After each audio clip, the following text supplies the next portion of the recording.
You're listening to Wealth at Work, a show designed to help advisors think, make decisions, and cast a vision to create a business for the future. Hosted by financial planner, author, speaker, and CEO of Advisor2X, Ross Marino. Welcome to the Wealth at Work show. Today we are joined by Daniella and Paula. Hello, ladies. Hi, Ross.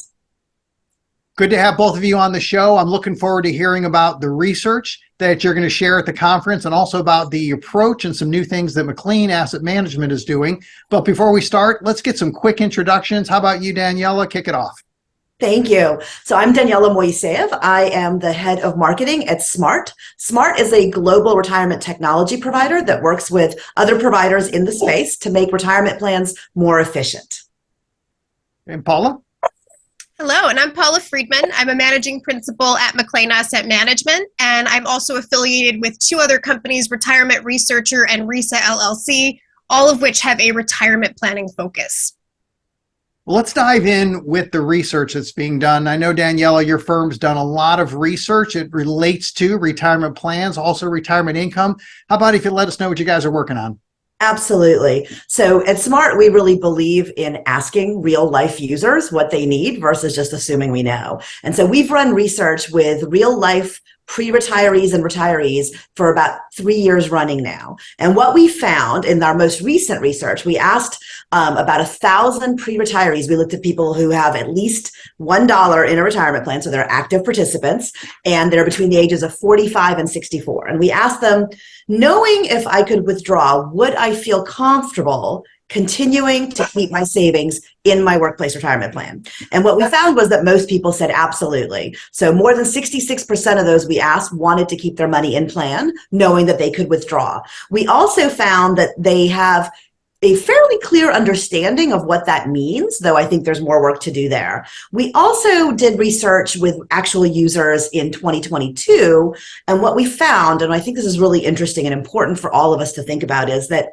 retirement is not a one-off event for these people. They think of retirement in stages of exiting the workforce.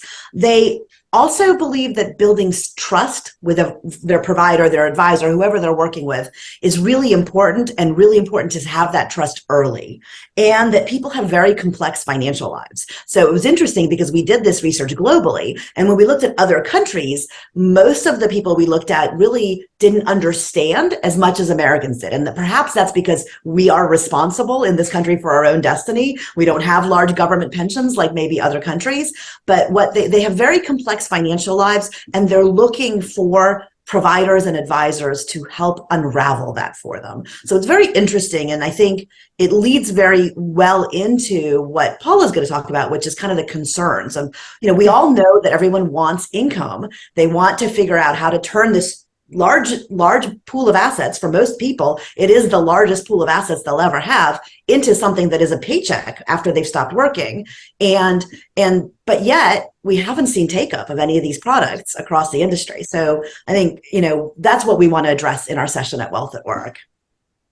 Yeah, absolutely. And I find that, participants, I agree, my experience is they don't necessarily understand how to navigate all of this. I also work with smaller employers, and so I found that the employer goals between the larger plans and the smaller plans might be a little more different. As far as, some of the smaller plan employers, they're wearing many hats. They're not necessarily trying to keep participants in the plan through retirement. They're trying to keep their plan lean and nimble as far as that goes. There, of course, are paternalistic type employers that are the exception to those rules, but I found that most of the time we're trying to keep people rolling into an IRA at that $5,000, now $7,000 mark. And then participants on top of that want flexibility. And so I think that might be the crux of why you're not seeing the in-plan adoption, in terms of a lot of the options available now don't necessarily have that type of portability that they're used to with just an investment-only portfolio. So I don't know if I got too far ahead of myself because I want to leave some for the session, but that's essentially my viewpoint as far as the smaller employer and what people are trying to do as far as their future plan administration goes.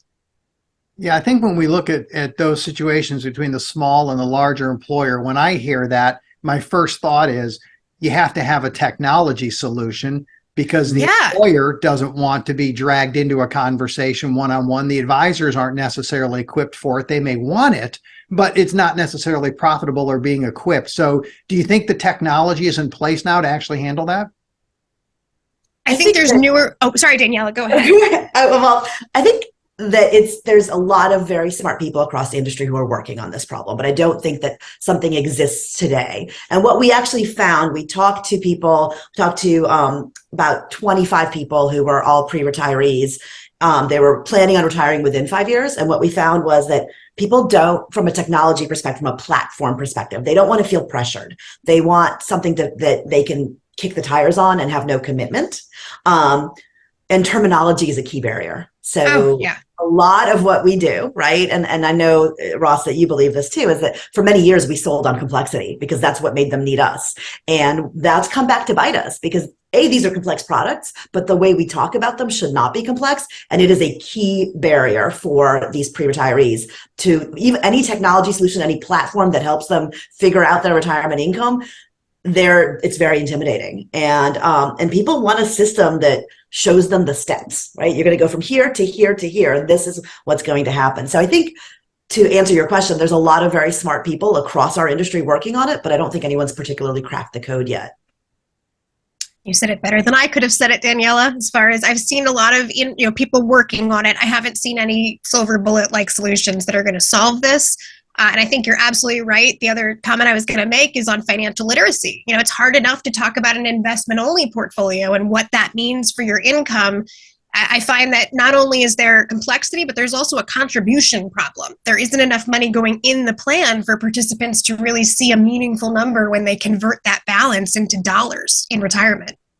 Yeah, I mean, we believe that for the individual who has a sizable nest egg, a wealth management advisor is going to do a great job. Absolutely. There's a lot of wonderful people working in our industry who do a great job for the participant who has $3 or $5 million. But when you look at someone who's maybe 64 years old and has $500,000, it's not fair to ask a wealth management advisor to help that person because they're not going to be able to do that in a robust way. And so we have to look at us at the retirement plan industry to figure out how can we do that through technology. And I don't think anyone's doing it well yet. Yeah, I think there's always a challenge in there. And whenever you're talking about money, it's going to be emotional. And the more emotions there are, the harder it is to think clearly. That's just the reality. I even have my reminder, which is my coffee cup, because right, they want to know, what are you thinking? But then the question after that is always, how do you feel? How are you feeling? And then we can talk about what you can do. And when you're going into something like retirement and income, there's jargon you don't understand. You'll have plenty of thoughts, but as soon as the emotions kick in as well, it makes it much more challenging. And how we responded in the path, Daniella, you nailed it, right? We just gave them even more complexity. So in case you weren't overwhelmed, confused, and stressed out to begin with, allow me to start talking because I can take this to a whole new level. After all, I'm an advisor. And it's hard. So now we have to really, and people hate the phrase dumb it down, but I don't know a better one other than maybe simplify. So now we have to simplify things where they can connect. And it's one thing to say, well, you can take income out, but that means different things to different people. And I know, Paula, at your firm, you have an approach that you're now rolling out to help people connect with what income means to them, what they're most comfortable with. Can you talk about that? Absolutely. Thank you. And this tool is called the RISA Profile. It stands for Retirement Income Style Awareness. My partners, the principals over at RISA, Wade Pfau and Alex Murguia, did a lot of research into how people want to source their income in retirement. And there are many different answers. There are many different right answers for how people want to source their income. The research showed that you just have to be comfortable with your plan in order to stick with it, and your chances of meeting your goals go up exponentially. So they found that not everybody wants an investment-only portfolio, and not everybody wants a contractual income-only portfolio, or in other words, annuities. There's a mix out there. About a third of the population wants that to rely on investments, and they're willing to deal with the market volatility in order to source their income in retirement. and take less in years when the markets are down. And then there's others that don't care so much about the upside, but they just want stability. And they want to know that that income is coming in regardless of what the market's doing. And then there's a whole bunch of people right there in the middle that want to straddle the fence and do a little bit of both.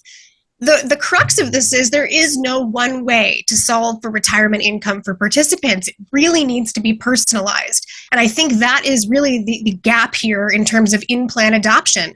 There's a one tool available and everybody's kind of assumed to go into that, but it's not necessarily the right thing for everybody. So there's got to be a way, probably through technology, Ross, where we have some steps involved, and Daniella, a very easy 1, 2, 3 process.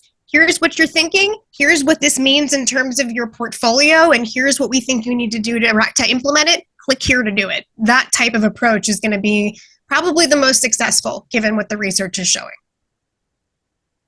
Any follow-up thoughts on that, Daniella? No, I completely agree with everything Paula said. And I think, at our session at Wealth at Work, we're going to dive into a little deeper into what all that means and what the research has shown and really help drive a call to arms for the industry, because we have to solve the problem. If not us, then who, right? It really is on us as the retirement plan industry to help these people. And I think we can. If not us, then who? I would amend it. If not us, then someone else. And Yes. I doubt they're going to do it the way we would do it after we've been working at this for decades and putting our heart and souls into it. So appreciate the work both of your firms are doing. Can't wait to hear you guys speak at Wealth at Work. We'll see you in October. Great. Thank you, Ross. Thank you. Thank you for listening to Wealth at Work. The information covered and posted represents the views of the guests and does not necessarily represent the views and opinions of Advisor 2X. The content has been made available for informational and educational purposes only. The content is not intended to be a substitute for professional investment advice. Always seek the advice of your financial advisor or other qualified financial service provider with any questions you may have regarding your investment planning.